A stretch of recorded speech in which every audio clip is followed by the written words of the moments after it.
Allez, on va essayer d'attaquer le bilan. J'espère qu'il y a pas de...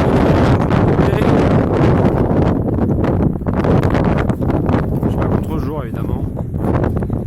Bon, je pense qu'une des premières erreurs sur ce trek, c'est au niveau de la préparation.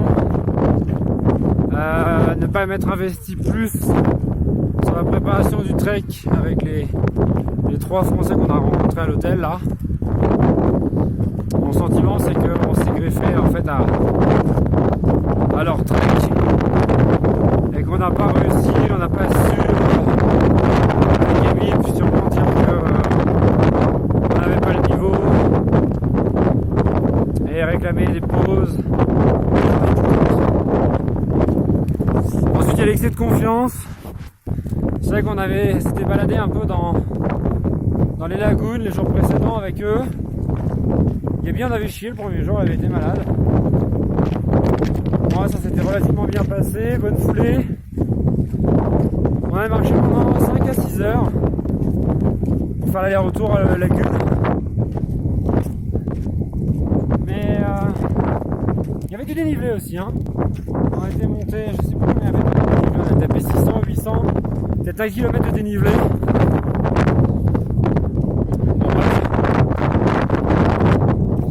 Manque de sommeil pour ma part aussi, la nuit précédant le départ j'ai dû dormir 3 ou 4 heures, de toute façon je dors pas bien mais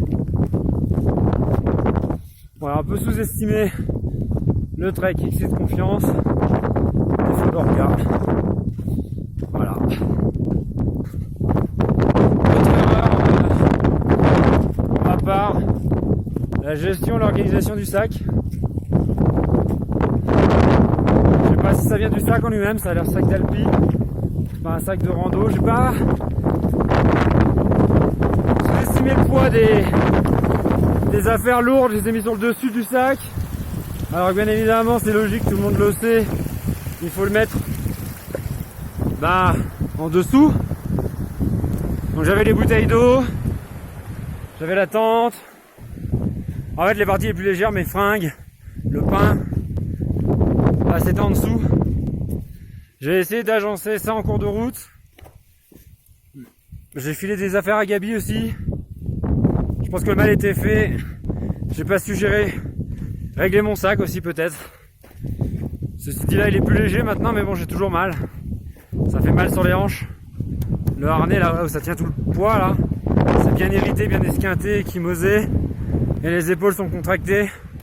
J'ai l'impression d'avoir fait une semaine de grimpe dans les épaules et une semaine de ski dans les genoux en une journée. Bon. Voilà. Putain, quel chemin de merde. Ah, ça monte, ça descend, il y a du pierrier, c'est relou. Bon, une autre erreur, je pense que c'est sûrement de ne pas avoir demandé de l'aide au moment où j'étais en galère, de m'être entêté, d'avoir forcé, même si ça n'a pas été évident, de demander à nos amis français de me décharger parce qu'ils étaient partis bien en tête. Et moi j'étais que de peloton, avec j'ai quand même déchargé un peu sur Gabi. Mais bon. Voilà, excès de confiance, je pense trop de poids dans le sac. Même à Tayrona, on avait bien marché, bon c'était moins long, avec un sac avec... On avait de l'eau, on avait des courses pour Tayrona, j'avais au moins 3 bouteilles d'eau, d'1,5 litre ou peut-être de 2,5 litres, je m'en rappelle plus. J'ai pas ressenti ça, après à Tayrona, il n'y avait pas l'altitude. Donc ici, il y avait un peu l'altitude, mais bon. Bon. Mauvaise gestion de l'énergie, quoi. Voilà. Mais je pense que la plus grosse erreur, la plus grosse de toutes, c'est de m'être laissé avoir par l'effet de groupe. Quand on est arrivé au camp A pour dormir, qui était effectivement donc le plan A, j'étais complètement mort. Et dans mon idée, moi je voulais pas continuer. Je m'étais dit, je m'arrête là, je repars. Mais il s'est posé plein de questions de logistique avec les 3 gars et Gabi. C'est-à-dire que eux, comme ils vont faire le trek et que ça allait bien, ils voulaient continuer à aller jusqu'au plan B. Ce qui était normal, ce qui était un peu plus loin. Il y avait 3,5 km de plus pour aller au plan B. Et pas si loin, mais bon, presque 2h30 sur le papier. Et puis il aurait fallu qu'on dispatche les affaires avec Gabi, la tante, savoir si Gabi voulait rester dormir avec moi au plan A, si elle voulait continuer monter avec eux au plan A', enfin au plan B du coup, pour le jour 1. Et voilà, et du coup, il y a l'ego aussi qui est venu, en me disant putain mais en fait je suis pas obligé de continuer à pied avec mon sac, je peux prendre une mule. Donc on a rencontré un gars pour une mule. C'était un peu compliqué au niveau logistique, ça a perdu 1 heure. Je me suis reposé pendant une demi-heure de négociation.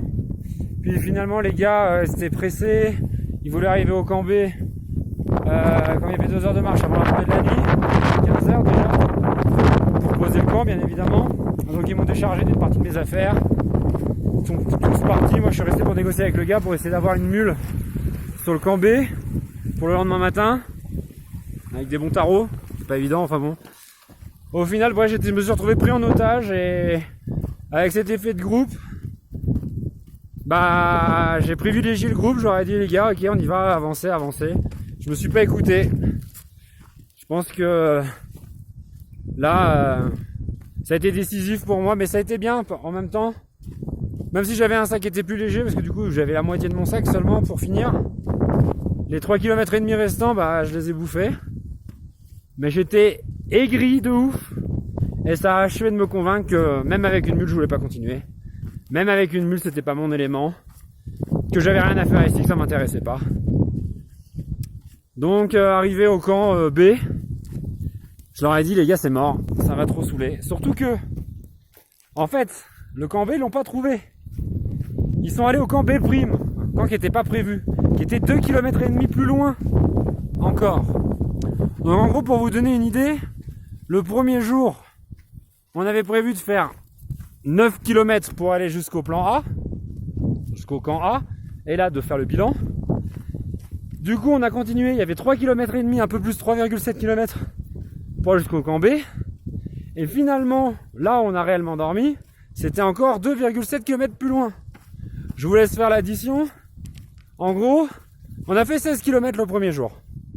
Voilà, pour un trek de 4 jours, 16 km, on n'a jamais fait ça. Et on s'était dit, ça sert à rien de trop forcer le premier jour c'est une demi-journée. Même Gabi en arrivant à la fin, elle était résignée, elle voulait rentrer quoi. Finalement ce matin ça allait mieux, elle a continué avec eux, tant mieux pour elle. Moi j'avais pris ma décision, même si physiquement ça allait mieux, j'ai pas envie de continuer. J'ai eu une journée de merde. Hier, j'ai passé mon temps à pester. J'ai passé mon temps à... Après, j'étais pas de bonne compagnie, j'avais envie d'être avec personne. Voilà, bah là, je vais être bien, je vais être tout seul. J'ai 2 jours à tuer sur le principe, mais bon, là, rien que pour sortir du parc, parce que bien évidemment, il faut que je fasse les 16 km pour rentrer. J'aurai vraiment 2 journées de nuit. Je vais être tout seul, ça va être cool. Ça va me faire du bien. Un peu marre d'être toujours avec du monde, même si ça fait du bien. C'est vrai que j'aime pas trop la solitude, mais la vie en communauté, à un moment ou à un autre, ça pèse. Donc là, je vais me mettre bien. Je pense que je sais pas encore ce que je vais faire. Et donc ouais, je vous ai dit, donc 16 km c'est violent, hein. 16 km de trek, parce que ce qu'il faut savoir après, c'est le dénivelé. Dénivelé max qu'on avait fait dans les lagunes, c'était entre 600 et 800 de montée. Donc ça représentait le double hein, pour faire l'aller-retour dans une journée. Donc on s'était dit qu'on fera pas plus qu'un aller. On a tapé 1200 de dénivelé hier. Tout confondu. Parce que bien évidemment ça monte, ça descend. On est parti de 2006.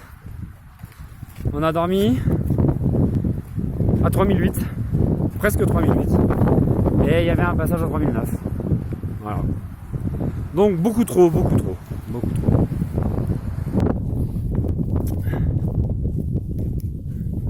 Croiser un petit groupe de touristes. Olé.